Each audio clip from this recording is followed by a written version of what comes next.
Hoy hablaremos de uno de los usos del cobre, específicamente del cobre 2+. El cobre es uno de los metales más antiguos conocidos por el hombre. El objeto de cobre más antiguo encontrado es una caravana fabricada hacia el año 8700 a.C., en lo que actualmente llamamos Irak.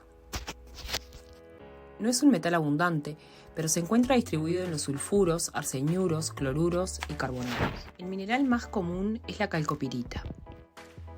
El cobre se extrae por combustión oxidativa y fundición, o por lixiviación ayudada por microorganismos, seguida por la electrodeposición a partir de soluciones de sulfato.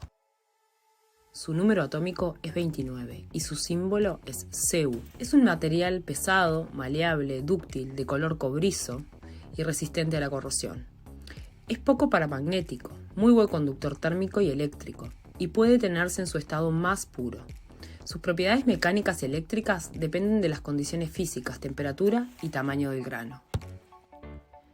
Los estados de oxidación son 0, 1 y 2. Dependiendo de este es cómo se presenta. El cobre metálico tiene número de oxidación 0. En presencia de aire, el cobre reacciona con varios ácidos diluidos y también puede ser disuelto con amoníaco acuoso. Forma complejos de coordinación. El cobre se encuentra en alimentos, en el agua y en el aire. Es conocido por su uso en la industria eléctrica, en la agricultura y para algunos usos medicinales. El cobre posee una acción fungicida y bactericida basada en la liberación del cobre 2+. El cobre se usa como conductor en la fabricación de cables, en partes de auto, monedas, tuberías, y aleaciones como los latones, cobre y zinc, en el bronce, cobre y estaño, y la alpaca, cobre, níquel y zinc. Otras aplicaciones de los compuestos de cobre la encontramos en la agricultura, en especial como fungicidas e insecticidas, y en la salud como bactericida basada en la liberación del cobre 2+. El cobre 2+ forma sales solubles en agua, como el nitrato de cobre 2 o el sulfato de cobre. Las soluciones acuosas del cobre, en las cuales el ion cobre 2+ está coordinado a moléculas de agua, estas son azules. De los compuestos de cobre, solo unos cuantos son fabricados de manera industrial. El más importante es el sulfato de cobre 2, pentahidratado o azul de vitriolo. También forma compuestos insolubles, como el hidróxido de cobre, que se forma cuando se le adiciona hidróxido de sodio a una solución acuosa de cobre 2+.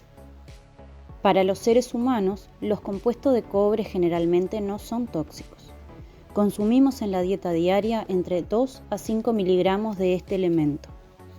Mucho antes de la medicina moderna y del descubrimiento de gérmenes, se sabía que el cobre poseía poderes curativos. Los egipcios lo usaban para esterilizar agua potable y para curar heridas. Los aztecas también sanaban dolores por medio del cobre. Otros incluyen la mezcla de Burdeos, verde de París, un complejo de meta-arsenito y acetato de cobre, cianuro cuproso, óxido cuproso, cloruro cúprico, óxido cúprico, carbonato básico cúprico, naftenato de cobre, el agente más ampliamente utilizado en la prevención de la putrefacción de la madera, telas, cuerdas y redes de pesca. Hipócrates, doctor griego del siglo V a.C., es quien dio origen al juramento hipocrático realizado actualmente por los doctores en medicina al recibirse. Curaba las heridas abiertas y las irritaciones de la piel usando cobre, al igual que los egipcios, quienes identificaron una serie de enfermedades en las cuales el cobre servía como cura o tratamiento para mejorar la calidad del agua. A pesar que en la última década especialistas han realizado varios experimentos con otros metales, solo el cobre ha evitado el crecimiento de bacilos. Los muestreos demostraron que las superficies de cobre eliminan más del 99% de las bacterias dentro de un periodo de exposición de 2 horas, las cuales seguían siendo efectivas, aún bajo contaminaciones repetitivas durante 24 horas. En la industria del cobre, a través del Centro de Promoción del Cobre en Estados Unidos, se realizó pruebas de laboratorio que luego fueron entregadas a la Agencia de Protección Ambiental, cuyas siglas EPA de los Estados Unidos. Estas pruebas fueron exhaustivas y se basaron en 5 agentes patógenos, y en cada una de ellas se utilizaron 3 metales: el cobre, el latón y el bronce, llevados a cabo bajo protocolos aprobados por la EPA. Las superficies de aleaciones de cobre antimicrobianas son más duraderas que otros recubrimientos elaborados con materiales químicos que se desgastan o agrietan. La utilización de este metal en superficies ayuda a disminuir la presencia de bacterias infecciosas. La EPA en el 2008 reconoció las propiedades antimicrobianas del cobre, demostrando con pruebas de laboratorio que luego de 2 horas de exposición de este se lograba la destrucción del 99,9% de patógenos como Escherichia coli y el Staphylococcus aureus resistente. Una de las posibles causas de que estos patógenos no sobreviven frente al cobre es la forma estructural de la pared celular de las bacterias. El mecanismo de acción del cobre frente a bacterias en bajas concentraciones es de micronutriente celular, pero en altas concentraciones posee actividad citotóxica.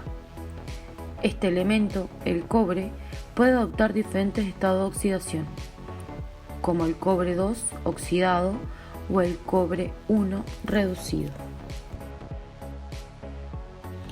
Existen varias teorías de cómo el cobre actúa en presencia de bacterias. Puede ser como agente inhibidor o bactericida. Debemos tener en cuenta que estos dos no significan lo mismo. Un agente inhibidor detiene el crecimiento bacteriano y un agente bactericida elimina completamente el microorganismo. En la actualidad no hay certeza de cuáles son los mecanismos de toxicidad del cobre, pero sí que es un metal antimicrobiano, el cual está respaldado por la EPA, quien dio a conocer que el cobre y sus aleaciones tienen poder biocida. El efecto del cobre sobre la Escherichia coli y el Staphylococcus aureus quedó demostrado, ya que hay una disminución de la carga bacteriana, teniendo un efecto biocida frente a estos microorganismos. Se obtuvieron resultados inhibitorios y bactericidas para el cobre en su estado de oxidación +2, pero no en los otros estados, como cobre +1 o cobre 0. En la superficie del cobre, la cinética de muerte fue la misma a las distintas concentraciones de Escherichia coli y Staphylococcus aureus ensayadas. A los 30 minutos se observó una reducción de la carga bacteriana, la que continúa en ese tenor cada 15 minutos. Entonces, podemos concluir que el cobre +2 tiene la capacidad de inhibir y eliminar bacterias, dependiendo de la concentración de la carga inicial y el tiempo de exposición.